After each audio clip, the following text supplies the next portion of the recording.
Hello everyone, how are you all doing? I hope all of you are doing great. So as you all know, we are doing chapters from class 6 new NCERT, new mathematics textbook Ganit Prakash. So we have started chapter number 2 and we have already covered 5 parts of this chapter. This is part 6 and we are going to finish this chapter in this part. So अभी तक हमने जितने भी chapters या जितने भी videos cover किए हैं, अगर आपने नहीं देखे हैं, so please go through the links given in the description box. चलिए इस part को शुरू करते हैं. Figure it out. कुछ exercise क्वेश्चन है, एक एक करके देखेंगे, लेकिन उससे पहले एक कॉन्सेप्ट समझ लेते हैं. तो जैसा आप यहाँ देख सकते हैं, मैंने घड़ी का एक एग्जांपल लिया है. क्लॉक है, राइट. इसकी जो सुई है वो हमेशा मूव करती रहती है ना, टिक टिक टिक टिक चलती रहती है. सो ऐसे अगर मैं एक कंप्लीट सर्कल दिखाऊं तो टोटल कितना घड़ी में एंगल है? 360 डिग्री है ना. एक सुई पूरा कंप्लीट सर्कल करने पे 360 डिग्री मूव कर रही है, तो फुल सर्कल इज 360 डिग्री. तो अगर हमें एक घंटे में घड़ी कितना मूव कर रही है ये पता करना हो तो कैसे करेंगे? टोटल 360 डिग्री है और अगर घड़ी 12 घंटे मूव कर रही है ना, 12 तक नंबर्स हैं, सो 12 से डिवाइड करेंगे तो हमें मिल जाएगा 30 डिग्री. सो आई होप आपको ये कॉन्सेप्ट क्लियर होगा कि हर एक आवर में 1 आवर में घड़ी 30 डिग्री का एंगल बनाती है. जैसे आप यहाँ देख सकते हैं 1 बज रहे हैं तो इसके बीच में 30 डिग्री का एंगल है. Now let's see the question. So पहला है वेयर आर द एंगल्स. यहाँ कुछ क्वेश्चंस है, सब में हमें एंगल्स बताने हैं कि कहाँ है. So angles in a clock.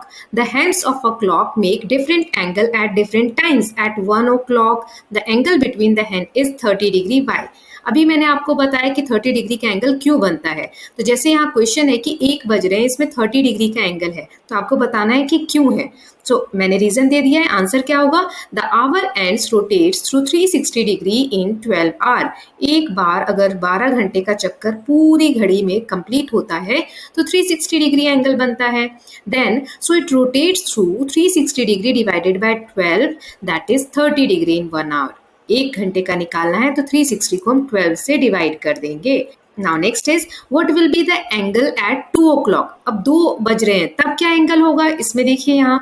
सो एक घंटे में 30 डिग्री है तो 2 घंटे में कितना होगा? Multiply by 2, so 60 degree angle. Then 4 o'clock. So 4 o'clock में multiply by 4, so 30 degree multiply by 4 120 degree. और 6 o'clock यानी कि ऐसे बिल्कुल सीधा है तो कितना होगा? सो 6 को किससे मल्टीप्लाई करेंगे? 30 डिग्री से, है ना. सो 180 डिग्री. ऐसा स्ट्रेट एंगल बनेगा 180 डिग्री का. सो आई होप आपको क्लियर है कि जितने भी घंटे का आपसे पूछा गया है उसमें आप 30 डिग्री का मल्टीप्लाई करेंगे, क्योंकि एक घंटे में घड़ी 30 डिग्री का एंगल बनाती है. Now explore other angles made by hands of a clock. तो यहाँ पर आपको खुद से प्रैक्टिस करनी है. एक क्वेश्चन मैं आपसे पूछती हूँ, मान लीजिए 8 बज रहे हैं घड़ी में, 8 o'clock हो रहा है, तो कितने डिग्री का एंगल बनेगा? आप मुझे कैलकुलेट करके कॉमेंट सेक्शन में बताइए. I will see all of your responses. Now next हमें देखना है कि angle of a door. Door का एंगल क्या है? Is it possible to express the amount by which a door is open using an angle. अगर ये door open है, ये बच्चा देखो नीचे बैठा है, डोर खुला हुआ है ना. सो क्या हम बता सकते हैं कितने डिग्री ये डोर ओपन है? क्या एंगल का यूज हम कर सकते हैं? What will be the vertex of the angle and what will be the arms of the angle. अगर बना सकते हैं तो इसमें वर्टेक्स कहाँ होगा और आर्म्स कौन कौन सी होंगी एंगल की? So yes, the amount by which a door is open can be expressed as an angle. हम एक्सप्रेस कर सकते हैं एंगल के थ्रू. कैसे? चलिए देखते हैं. सो हम एंगल ड्रॉ कर रहे हैं, एंगल AOB. अब O बीच में है, सो इसमें वर्टेक्स कहाँ होगा? O पर, और एक रे हो जाएगी हमारी OA. सो OA से ओपन होके गेट ऐसे आया कहाँ तक? OB तक. तो ये हमारा एंगल बन गया. सो आई होप आपको क्लियर होगा कैसे किया हमने ये. नेक्स्ट है Vidya is enjoying her time on the swing. She notices that the greater the angle with which she starts the swinging, the greater is the speed she achieves on her swing. But where is the angle? Are you able to see any angle? देखो विद्या झूला झूल रही है. आप कभी झूला झूले होंगे तो आपने देखा होगा जो आपको पीछे से धक्का देता है, पहले वो आपको पीछे की तरफ खींचता है. तो जितना पीछे वो आपको खींचता है उतनी ही तेज प्रेशर के साथ आप आगे जाते हैं, है ना. तो और ऊंचे तक आप झूल पाते हैं. ये सबने नोटिस किया होगा. सो ऐसा क्यों होता है? क्योंकि एंगल बढ़ता है. सो पहले तो ये पूछा है कि क्या हम बता सकते हैं कि एंगल कहाँ है. So yes, the angle Vidya notices is formed between the swing's rope and the branch of tree when she starts swinging. So जब वो झूला झूलना स्टार्ट कर रही है ना और पेड़ की जो डाली है उसके बीच में एंगल बन रहा है. तो कैसे? देखिए देखिए ओ पे मान लीजिए यहाँ वर्टेक्स है, अभी जो रोप है, रस्सी जिससे झूल रही है, इसको हम एक रे मान लेते हैं, एक आर्म, तो ओ बी इसको हमने ले लिया जहां से ये स्टार्ट करेगी। अब एक आर्म ये पेड़ की डाली हो गई ओ ए, इसके बीच में जो एंगल बन रहा है वही एंगल है। नाउ अब दूसरा पार्ट वो बोल रही है the more she pulls back the swing increasing this angle the faster she moves when she released। जितना ज्यादा पीछे ये जाएगी, पीछे की तरफ इसको कोई खींचेगा और धक्का देगा, उतनी फास्ट ये आगे की तरफ या उतना बड़ा एंगल क्रिएट होगा। सो ये मैंने आपको बता दिया वर्टेक्स कहाँ है और आर्म कहाँ है। इसमें क्या कॉन्सेप्ट है देखिए मैं आपको यहाँ दिखाती हूँ। जैसे ये बच्चा अभी झूल रहा है तो इसका एंगल देखो छोटा है, पेड़ की डाली और रस्सी के बीच में देखो एंगल छोटा है, तो धीरे धीरे मूव कर पा रहा है। अगर इसको बहुत पीछे तक खींच के धक्का दिया तो देखो एंगल अब कितना बड़ा बन रहा है, ये दूर तक झूल पा रहा है ना। So I hope it is clear. तो कैसे बना सकते हैं एंगल, वर्टेक्स क्या होगा, आर्म क्या होगा, ये हमने देख लिया। Now next is here is a toy with slanting slab attached to its sides. The greater the angles और slopes of the slab the faster the balls roll. Can angles be used to describe the slopes of the slabs? What are the arms of each angle? Which arm is visible and which is not? देखिए ये खिलौना है, इसमें slanting slabs add की गई हैं। Slanting मतलब क्या होता है, आपने standing line, sleeping line, slanting line सीखी होगी। सो स्लैंटिंग मतलब होता है ढलान वाला, सीधा नहीं, ठीक है। सो इस खिलौने में बहुत सारी ऐसी ढलान वाली लाइनें लगाकर एंगल्स क्रिएट किए गए हैं, और बॉल को जब उस पे से रोल करते हैं ना, फेंकते हैं, तो बॉल बहुत फास्टर रोल करती है। तो पूछ रहा है कि हम एंगल्स बता सकते हैं, और अगर बता सकते तो हमें बताना है कौन सी आर्म इसमें दिख रही है, कौन सी नहीं दिख रही है। तो सबसे पहला है yes, angles can be describe the slopes of the slab. तो हम इसमें ये तो बता सकते हैं कि एंगल्स बन रहे हैं, लेकिन कैसे बन रहे हैं तो पहले इसको समझ लेते हैं, फिर देखेंगे कि इसको हम कैसे लिख सकते हैं। तो देखिए ये खिलौना है, तो इस तरीके से यहाँ एक स्लैंटिंग लाइन है, तो ये एक आर्म हो गई, यहाँ पर मैंने वर्टेक्स ओ ले लिया। अब यहाँ पर ये वाली लाइन हमें दिख नहीं रही है जो हॉरिजॉन्टल है, इसको मैंने ले लिया ओ ए। तो ये वाली जो आर्म है इस खिलौने का जो बेस है उसके बिल्कुल पैरेलल जा रही है ना। तो ये वाली आर्म इनविजिबल है। फिर नेक्स्ट स्लैंटिंग लाइन है ओ बी, ये ले लिया, तो इसमें ओ ए क्या है, ये वाला हमें दिख नहीं रहा है, इनविजिबल है ना, इसके बीच में ये एंगल बना। फिर ऐसे यहाँ पर ये वाली स्लैंटिंग लाइन ले ली ओ बी, है ना, ये वाली आर्म ले ली, फिर इसमें ओ ए यहाँ नहीं दिख रहा है, ये वाला एंगल क्रिएट हो रहा है।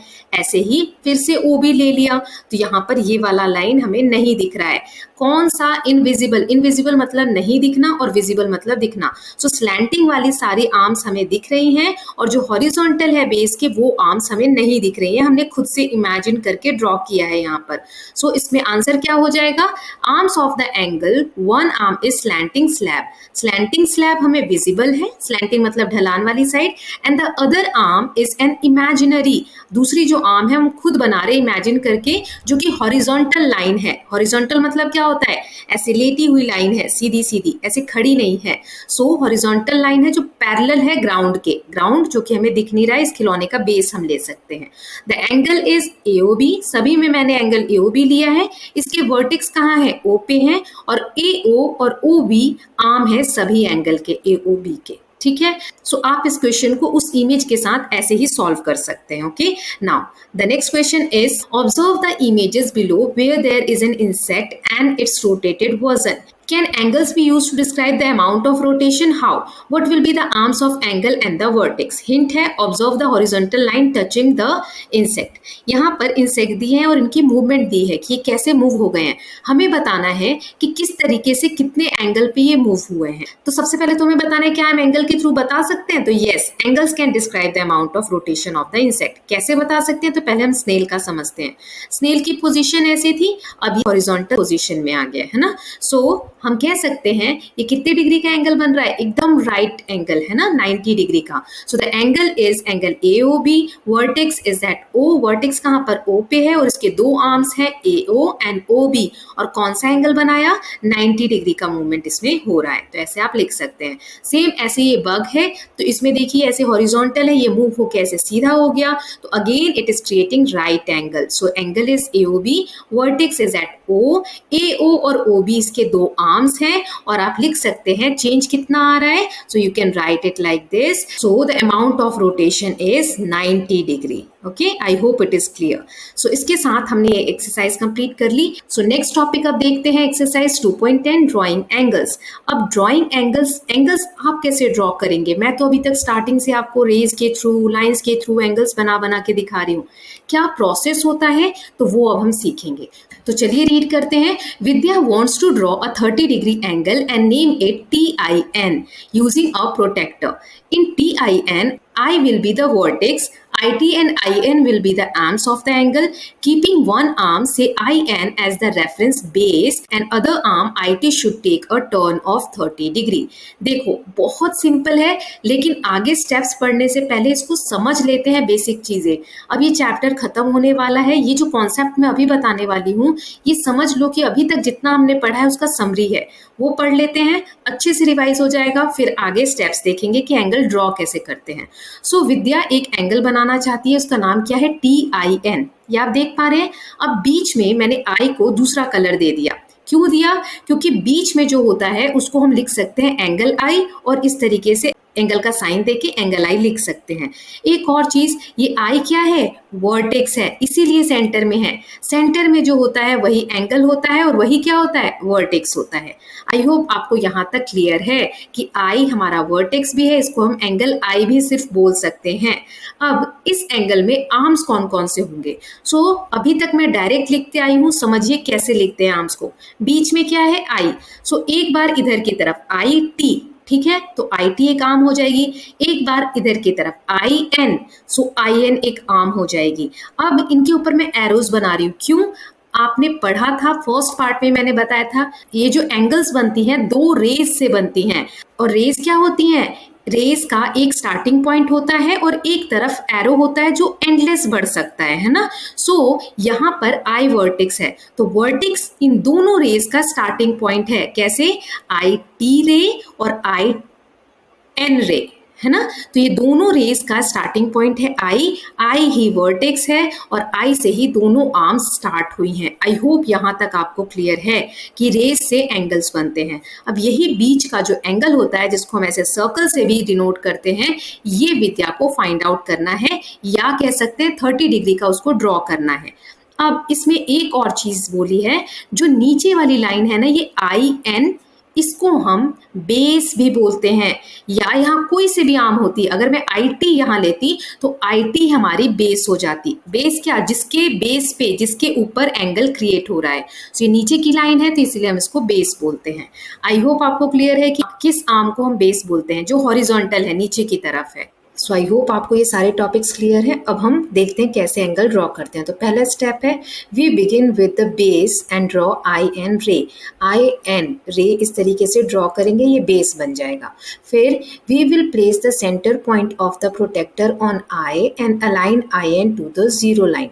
सो देखो हमें यहाँ पर प्रोटेक्टर रखना है आई पे, और आई और एन जो लाइन है वो 0 डिग्री पे हमारी आनी चाहिए. ठीक है, इस तरीके से हमें प्रोटेक्टर को रखना है. Now starting from 0 count your degree 0, 10, 30 up to 30 on the protector. Mark point T on the label 30 degree. So 0 से स्टार्ट करके 10, 20, 30 तक आपको मार्क कर देना है यहाँ पे 30 के पास. क्यों? क्योंकि 30 डिग्री का एंगल ड्रॉ करना है, राइट. अब क्या करेंगे? स्केल लेंगे और इस तरीके से हम लाइन खींच देंगे, तो ये हमारा 30 डिग्री का एंगल रेडी हो जाता है. सो आई होप आपको समझ में आया होगा कि एंगल कैसे ड्रॉ करना है. Now figure it out. कुछ क्वेश्चंस दिए गए हैं, एक एक करके देखते हैं. पहला है, in figure 2.23 list all the angles possible. जितने एंगल आप पॉसिबल ढूंढ सकते हैं ढूंढिए और बताइए. Then did you find them all? Now guess the measure of all the angles, then measure the angles with the protector. Record all your numbers in a table. See how close your guesses are to the actual measures. So देखिए यहाँ पर आपको सभी angles को find out करना है. उसके बाद एक टेबल बनाना है, उसमें एंगल का नाम लिखेंगे. फिर आप लिखेंगे कि आपके हिसाब से कितना लगता है, कितने डिग्री का एंगल हो सकता है. फिर प्रोटेक्टर से नाप के जो सही आएगा आंसर वो लिखना है. और अभी तक हमने जो भी एंगल्स बनाने सीखे हैं कि जहाँ वर्टेक्स होता है वो बीच में रखते हैं, बाकी 2 आर्म्स होनी चाहिए एंगल्स की. सो इन सब बेसिस पे आप कितने एंगल फाइंड आउट कर सकते हैं ये आप पे डिपेंड करता है. आप ट्राई करिएगा. बनेगा। जैसे कि मैं यहाँ नंबरिंग बताती हूँ, ए के पास ये 2 एंगल्स दिख रहे हैं, लेकिन एंगल नंबर 1 नहीं बनेगा। क्यों? क्योंकि देखो इस साइड तो कोई पॉइंट है ही नहीं ए से, है ना, कोई पॉइंट नहीं दिया है। इस साइड बहुत सारे पॉइंट है पी आर बी, तो देखो ए सी एक रे हो जाएगी और ए बी एक रे हो जाएगी। इसको आप ए पी ए आर कुछ भी बोल सकते हो, क्योंकि सारे पॉइंट्स इसी रे पर है ना। सो इस तरीके से आप कितने एंगल्स बना सकते हैं, आप ट्राई करेंगे। मैं एक एग्जाम्पल बताती हूँ कि करना कैसे है। सो जैसे एंगल नंबर 2 को मैंने ले लिया सी ए बी, ठीक है, और मैंने अनुमान लगाया कि इसका जो मेशर है वो 110 डिग्री है। तो यहाँ गैस में मैंने लिख लिया 110। अब देखो यहाँ प्रोटेक्टर रखेंगे तो ये देखो ये आर्म कहाँ आ रही है, 110 पे, यानी कि एक्चुअल भी ये 110 ही है। सो ऐसे ही आप सारे एंगल्स के नेम लिखेंगे, तो उसको गेस करके और फिर एक्चुअल जो भी है वो प्रोटेक्टर से आप मेशर करके और लिखेंगे, और ऐसे अपने डेटा को कंपेयर करेंगे। सो ये जस्ट एक प्रैक्टिस एक्सरसाइज है, you are going to do it on your own. Okay, मैं आपकी हेल्प के लिए यहाँ पर कुछ एंगल्स के नेम दे देती हूँ। जैसे यहाँ पर P के पास 2 एंगल्स बनेंगे, R के पास 2 बनेंगे, B के पास नहीं बनेगा, है ना, क्योंकि B से कोई और दूसरी आर्म नहीं जा रही है। देन यहाँ L के पास 2 बनेंगे, फिर यहाँ लास्ट में S के पास, और C के पास भी एक ही बनेगा, ये वाला 1 वाला नहीं बनेगा। क्यों? क्योंकि इस साइड कोई आर्म का पॉइंट नहीं है। सो आप ट्राई करेंगे और मुझे कमेंट सेक्शन में बताएंगे कि आपने कौन कौन से एंगल बनाए। ठीक है, अगर नहीं हो पाएगा ये क्वेश्चन, लेट्स से कि अगर नहीं हो पाता है, then let me know in the comment section, I will take this particular question in the next video. Okay, चलिए अब आगे देखते हैं। Use a protractor to draw angles having the following degree measure. इस क्वेश्चन को आप ध्यान से देखिए, क्योंकि ऐसा सेम क्वेश्चन आगे फिगर इट आउट में आने वाला है, वो मैं आपको खुद करने के लिए बोलूंगी, तो ऐसे ही करना है। यहाँ पे कुछ डिग्रीज दी गई है, हमें ड्रॉ करना है एंगल। तो कैसे करेंगे, देखिए पहला 110 डिग्री हमें ड्रॉ करना है, तो यहाँ 0 पे रख लिया हमने। फिर यहाँ पर ये देखिए ये रहा 40, है ना। सो 40 डिग्री पे हमने मार्क करके एंगल बना लिया। नाउ नेक्स्ट इज 75 डिग्री, तो यहाँ और ये रहा हमारा 70 और 80 के बीच में 75। देन 112, ये 110 और 120 के बीच में नहीं आएगा, 110 के बाद सिर्फ 2 पॉइंट्स बाद हम क्या लिख सकते हैं, 112, तो यहाँ पे आ गया 112 डिग्री।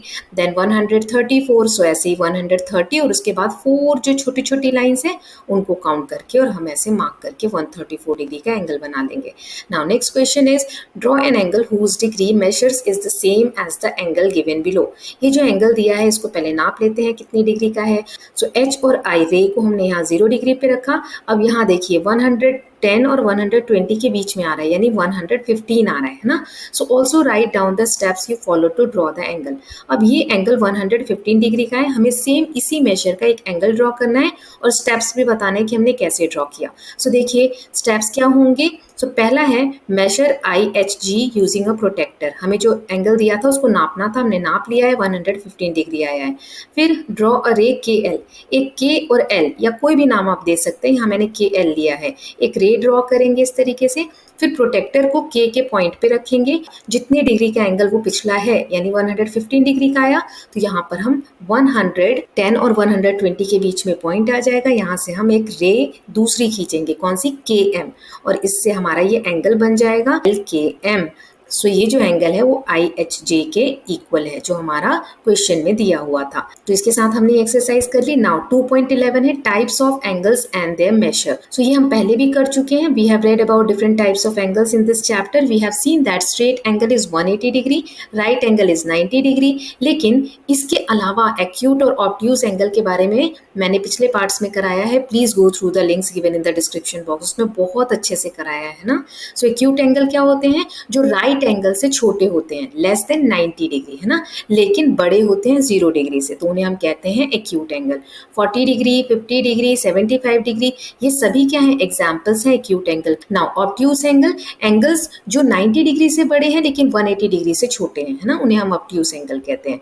जैसे 110, 130, ये सारे क्या है, ऑब्ट्यूज एंगल है। देन रिफ्लेक्स एंगल, ये कौन से एंगल होते हैं, जो 180 डिग्री से बड़े होते हैं लेकिन कंप्लीट सर्कल जो 360 डिग्री का एंगल होता है उससे ये छोटे होते हैं। सो देख सकते हैं आप यहाँ, ये देखिए कितना बड़ा एंगल है, ये भी देखिए कितना बड़ा एंगल है ना। सो ये एंगल हम कहते हैं reflex angle. Okay, now figure it out. कुछ क्वेश्चंस है। In each of the below grid join A to other grid points in the figure by a straight line to get. अब हमें यहाँ पर लाइंस के थ्रू कुछ angles create करने हैं। तो पहले में कह रहा है कि एक्यूट एंगल बनाना है, यानी 90 डिग्री से कम। सो इस तरीके से पहले में तो डॉटेड हमें एग्जाम्पल दिया है, दूसरे में ऐसे मैंने ड्रॉ किया। अब इसको डी रख के यहाँ पॉइंट पे मैं मेजर कर रही हूँ, तो यार है 50 डिग्री, यानी 90 डिग्री से कम है। सो क्या हुआ, ये एक्यूट एंगल हुआ है ना। अब यहाँ हमें ये भी दिया कि कर्व भी हमें ड्रॉ करके बताना है, तो ये रहा कर्व, मैंने ड्रॉ कर दिया ऑलरेडी इसमें। अब हमें ऑब्ट्यूज एंगल बनाना है, यानी 90 डिग्री से बड़ा। तो जैसे अभी मैंने डी रख के चेक किया, वैसे ही आप ऐसे ड्रॉ करके और डी रख के चेक करेंगे कि 90 डिग्री से बड़ा आ रहा है कि नहीं आ रहा है। Okay, now next is reflex angle, जो कि 180 डिग्री से बड़ा होता है। तो आप जब चेक करेंगे आप देखेंगे 90 डिग्री से बड़े हैं और 180 डिग्री से छोटे हैं, इसीलिए हम इसे क्या बोलते हैं, ऑब्ट्यूज एंगल। सो इस तरीके से मैंने ड्रॉ किया। Now, use a protector to find and measure of each angle. Then classify each angle as acute, obtuse, right और reflex. यहाँ पर हमें सभी एंगल्स जो दिए हुए हैं फाइंड आउट करना और बताना है कौन सी कैटेगरी में आता है। तो पहला है PTR। तो यहाँ पे देखिए T सेंटर में है, TP और TR दो रेज हैं, इस तरफ से हम नापेंगे, है ना। सो यहाँ पर देखिए कितना आ रहा है, 30 डिग्री, है ना। सो यहाँ पे वैल्यू लिख दी, तो ये क्या हो गया, ये हमारा एक्यूट एंगल है। क्यों, क्योंकि 30 डिग्री 90 डिग्री से कम है। Then next is PTQ। So यहाँ पर आप देखिए कितना आ रहा है, 60 डिग्री, है ना। सो 60 डिग्री भी क्या है, एक्यूट एंगल है। नेक्स्ट देखिए PTW। सो यहाँ पे TP और TW कहाँ आ रहा है, देखिए 105 पे। क्यों, 100 और 110 के बीच में है। सो 105 हो गया, यानी 90 डिग्री से बड़ा है, लेकिन 105 180 डिग्री से छोटा है। तो ये कौन सा एंगल हुआ, ऑब्ट्यूज एंगल हुआ, है ना। अब नेक्स्ट वाला थोड़ा सा अलग है। क्यों, अभी जो हमने PTW फाइंड आउट किया कितने डिग्री आया, 105 डिग्री आया। अब इसको हम यूज करने वाले हैं। अगला क्वेश्चन है WTP, TP और TW। सो ये वाला पूरा एंगल बड़ा वाला हमें फाइंड आउट करना है। कैसे करेंगे, सो देखिए अगर ये स्ट्रेट लाइन है तो इधर का पूरा एंगल कितना होगा, 180 डिग्री। सो स्ट्रेट एंगल कितने का होता है, 180 डिग्री का होता है, ये तो हम सब जानते हैं। इधर भी तो 180 होना चाहिए ना। और अभी हमने PTW यानी ये वाला हिस्सा, ऑरेंज वाला हिस्सा ऑलरेडी निकाल लिया है, 105 डिग्री। सो 180 में से 105 ऑलरेडी हम निकाल चुके हैं, तो उसको अगर मैं माइनस कर देती हूँ तो ये वाला पोर्शन आ जाएगा, है ना। सो 180 माइनस 105 किया तो क्या आ गया, 75 डिग्री, है ना। अब देखो हमें तो ये बड़ा वाला निकालना था, ये जो आपको मैंने अभी बना के दिखाया। सो ये कैसे निकालेंगे, 180 और 75 को ऐड कर देंगे। So angle WTP is equal to 180 degree plus 75 degree, that is 255 degree. So ये कौन सा एंगल हो जाएगा, रिफ्लेक्स एंगल हो जाएगा। क्यों, क्योंकि ये 180 डिग्री से बड़ा है और 360 डिग्री से छोटा है। ऐसा ही एक और क्वेश्चन देखते हैं, let's explore. In this figure TER is equal to 80 degree, what is the measure of BET and SET। यहाँ पे TER 80 डिग्री दिया हुआ है, दो एंगल्स हमें निकालने हैं। यहाँ पर सेम वैसे ही स्ट्रेट एंगल जो REB है उसे हमें 180 डिग्री लेना है। चलिए देखते हैं इसको कैसे करेंगे। तो दो एंगल्स निकालने हैं, BET और SET। यहाँ हमने लिख लिया कौन कौन से एंगल्स हमें पता है। तो BER 180 डिग्री है, SER हमें दिया हुआ है 90 डिग्री है और TER दिया हुआ है 80 डिग्री है, राइट। अब चलिए करते हैं। तो BET में क्या हम लिख सकते हैं, REB यानी ये पूरा एंगल, उसमें से माइनस कर दो TER ये वाला एंगल। 180 डिग्री में से हमें 80 डिग्री को माइनस करना है, दोनों की वैल्यू हमने रख दी, तो आ गया 100 डिग्री। जो बचा हुआ है BET वो बच जाएगा 100 डिग्री। देन ऐसे ही नेक्स्ट है SET। तो SET के लिए हम क्या करेंगे, SER यानी ये ऑरेंज वाले में से पर्पल वाला यानी TER को माइनस कर दो। तो 90 में से 80 माइनस किया तो क्या आ गया, 10 डिग्री, है ना। सो इसमें वैल्यू पुट ऑन करके हम निकाल सकते हैं। Now next is figure it out. तो ये जो हमने अभी क्वेश्चंस किए थे, मैंने कहा था आगे आएंगे, तो आपको खुद करने हैं। प्रोटेक्टर से ये आपको एंगल्स ड्रॉ करने हैं और सेकंड में आपको ये प्रोटेक्टर से मेजर करना है और आपको टेबल क्रिएट करना है, जैसे हमने पहले किया था कि आपका गेस कितना है और एक्चुअल कितना आ रहा है, राइट। और फिर आप ये भी बताएंगे कि एक्यूट एंगल है, ऑब्ट्यूज है कि रिफ्लेक्स एंगल है। Now next question is make any figure with 3 acute angles, 1 right angle and 2 obtuse angle. हमें एक ऐसी फिगर ड्रॉ करनी है जिसमें ये सारी कंडीशंस होनी चाहिए। तो कैसे करेंगे, तीन एक्यूट एंगल्स के लिए मैंने एक ट्राइंगल ड्रॉ किया और एंगल्स का नाम दे दिया 1 2 3 BDC पॉइंट पे, ठीक है। अब इसको नाम दे देते हैं, तो एंगल 1 कौन सा हो जाएगा, DBC, एंगल 2 हो जाएगा BDC और एंगल 3 हो जाएगा DCB। इसी में मैंने एक और रे पॉइंट A तक ड्रॉ कर दी। ये हमारा एक राइट एंगल हो गया, एंगल नंबर 4। क्या नाम दे देंगे, ABD, यानी B के पास ये राइट एंगल बन रहा है। फिर है 2 ऑब्ट्यूज एंगल भी देने हैं, तो एक और लाइन मैंने इसे ड्रॉ की। अब यहाँ देखिए एंगल नंबर 5 ये पूरा दैट इज BDE, और वैसे ही एंगल नंबर 6 ये पूरा क्या हो गया, ABC, ऑब्ट्यूज एंगल हो गया। तो ऐसे आप फिगर ड्रॉ कर सकते हैं। एक ही फिगर में आपको ये सारी कंडीशंस फुलफिल करनी थी। Next is draw the letter M such that the angles on sides are 40 degree each and angles in the middle is 60 degree। तो कैसे ड्रॉ करेंगे, एक लाइन ड्रॉ की, यहाँ पे हमने प्रोटेक्टर रखा, यहाँ से 40 डिग्री मार्क करके ऐसे लाइन ड्रॉ कर दी। अब यहाँ से मैंने ऐसे मार्क कर दिया 60 डिग्री और यहाँ पर प्रोटेक्टर रख के 40 डिग्री को मार्क कर देंगे। सो ऐसे हम प्रोटेक्टर को अलग अलग एंगल्स पे रख के और M को मार्क करेंगे। Now, next is draw the letter Y such that three angles formed are 150 degree, 60 degree and 150 degree। So दो एंगल हमारे 150 डिग्री के होने चाहिए और एक 60 डिग्री का होना चाहिए। हमें Y लेटर ड्रॉ करना है। सो एक ऐसे लाइन ली, यहाँ से हमने प्रोटेक्टर को रख के एक 150 डिग्री का ऐसे एंगल मार्क किया और ड्रॉ कर दिया। और उसके बाद क्या करेंगे, फिर इधर की तरफ से हमने 150 डिग्री को मार्क कर दिया। आप बीच में ऐसे प्रोटेक्टर रख के नापेंगे तो देखेंगे कि ये 60 डिग्री का एंगल बन गया है। सो दो हो गए 150 डिग्री के और एक हो गया हमारा 60 डिग्री का according to the question.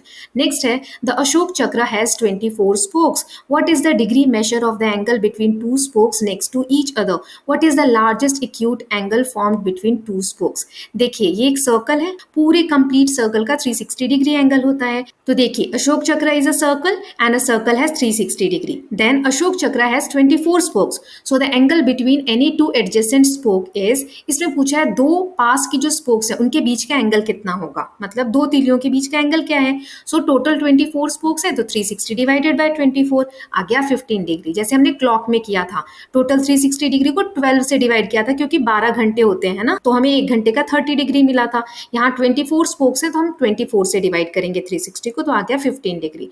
Then अब पूछा है कि मैक्सिमम आप एक्यूट एंगल कितना ले सकते हो। दो तीलियों के बीच में 15 डिग्री का गैप है ना, सो 15 15 15 15 15 ऐसे मैं 5 बार लूंगी तो ये आ गया 75 डिग्री। अगर मैं एक और बार 15 डिग्री ले लूंगी तो वो तो हो जाएगा 90 डिग्री, लेकिन हमें एक्यूट एंगल बताना है तो एक्यूट एंगल 90 डिग्री से छोटा होना चाहिए। So largest acute angle is the maximum multiple of 15 degree that is less than 90 degree. So 75 degree का मैक्सिमम एक्यूट एंगल ड्रॉ कर सकते हैं, right. I hope it is clear. तो इससे बढ़ा हम लेंगे तो 90 डिग्री का हो जाएगा जो कि राइट एंगल है। Now this question is little bit tricky. एक पजल दिया हुआ है, कह रहा है कि एक एक्यूट एंगल के बारे में है, अगर आप उस एक्यूट एंगल को डबल करते हो यानी 2 से मल्टीप्लाई करते हो तो भी वो एक्यूट एंगल रहेगा, ट्रिपल करते हो तो भी वो एक्यूट एंगल रहेगा, क्वाड्रपल यानी 4 टाइम्स मल्टीप्लाई करते हो तो भी वो एक्यूट एंगल रहेगा, मतलब 90 डिग्री से छोटा रहेगा। लेकिन आप 5 से मल्टीप्लाई करते हो तो ऑब्ट्यूज एंगल हो जाएगा यानी कि 90 डिग्री से बड़ा हो जाएगा। तो ये हमने कंडीशंस लिख दी। इसका मतलब क्या है, फर्स्ट वाली कंडीशन के हिसाब से हमारा x जो है वो 45 डिग्री से कम होना चाहिए, क्यों, 90 डिवाइडेड बाय 2। सेकेंड वाली कंडीशन के हिसाब से हमारा जो x है वो 30 डिग्री से कम होना चाहिए, क्यों, 90 डिवाइडेड बाय 3। ऐसे ही आपसे 90 डिवाइडेड बाय 4 यानी हमारे x की वैल्यू 22.5 डिग्री से कम होनी चाहिए। अब फोर्थ जो कंडीशन है उसमें 5 गुना करना है यानी 5x। सो 5x में 90 डिवाइडेड बाय 5 यानी कि 18 डिग्री। सो 18 डिग्री से हमारी वैल्यू बड़ी होनी चाहिए, तभी अगर हम 17 ले लेंगे तो 17 5 जा कितना होता है, 85 होता है। हमें 90 डिग्री से बड़ा यानी ऑब्ट्यूज एंगल बताना है ना। सो सही एंगल कौन सा है हमारा, 18 डिग्री से 22.5 डिग्री के बीच के सारे एंगल, जैसे 19 डिग्री, 20 डिग्री और 21 डिग्री। तो ये तीन हमारी वैल्यूज हो सकती हैं, क्योंकि क्वेश्चन में एग्जैक्ट आंसर नहीं पूछा है, पॉसिबिलिटीज पूछी है, तो ये तीनों है। तो इसमें से एक 19 डिग्री को हम टेस्ट कर लेते हैं कि सही है कि नहीं। 2x यानी 19 इंटू 2 36 आ रहा है, ये 90 डिग्री से कम है, फर्स्ट कंडीशन सेटिस्फाइड। फिर 19 को 3 से किया 57, ये भी 90 डिग्री से कम है, सेकंड कंडीशन सेटिस्फाइड। फिर 19 को 4 से किया तो 76 आ रहा है, यानी कि ये भी कंडीशन सेटिस्फाइड हो गई, 90 डिग्री से कम है 76 हमारा। नेक्स्ट है 5 से मल्टीप्लाई किया तो कितना आ गया 95, यानी 90 से बड़ा आ गया, तो ऑब्ट्यूज एंगल की कंडीशन आ गई है ना। सो सारे कंडीशन सेटिस्फाइड हो रहे हैं, इसीलिए 19 डिग्री, 20 डिग्री और 21 डिग्री इनमें से कोई सा भी हमारा आंसर हो सकता है। So with this students, finally we are done with unit number 2. हमने सारे parts कर लिए हैं, लेकिन अगर अभी भी कोई आपको doubt आता है तो please go ahead and type your responses in the comment section. Now in next video we will do part 2 of unit 3, that is number play. We have already done part 1 of this chapter. So we'll meet in the next video. Till then, please take care of yourself, keep learning, keep revising, and don't forget to subscribe Kalyan TV channel for more such videos. Thank you so much.